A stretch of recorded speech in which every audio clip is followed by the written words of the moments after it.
இப்போது சினிமா மேடைகள் பல படத்தை பற்றி சொல்கிறதா இல்லையா?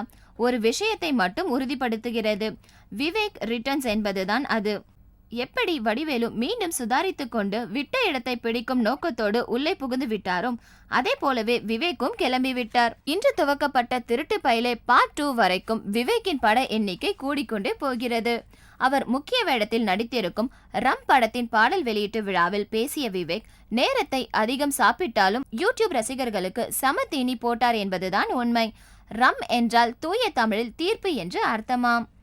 தான் தீவிரமான இளையராஜாவின் ரசிகன், வேறு யாரையும் இசையமைப்பாளர்னு ஒத்துக்கவே மாட்டேன். பல வருஷங்களுக்கு முன் இயக்குனர் சிகரம் பாலச்சந்தர் என்னை கார்ல கூட்டிட்டு போனார். போகும்போதே ஒரு பாடலை போட்டு கேட்க சொன்னார். எப்படிடா இருக்கு என்றவரிடம், என்ன சார் சின்ன பசங்க ரைம்ஸ் பாடுற மாதிரி இருக்குன்னு சொன்னேன்.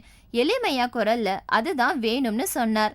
இன்று அவர் போட்டு காட்டிய பாட்டு திலீப் என்கிற AR ரகுமான் இசையமைத்த பாட்டு. அப்பவே அவர் ஒரு பெரிய இடத்தை பிடித்திருப்பார் என்று நான் நம்பினேன்.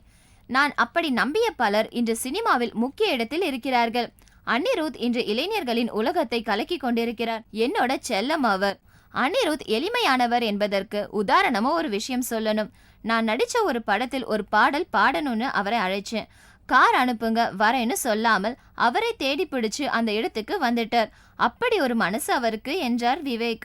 ஒரு கட்டத்தில் உணர்ச்சி வசப்பட்ட விவேக், இந்த படத்தில் அனிருத்ங்கிற ஒருத்தர் இருப்பதுதான் முதல் பெருமை என்று முடித்தார்.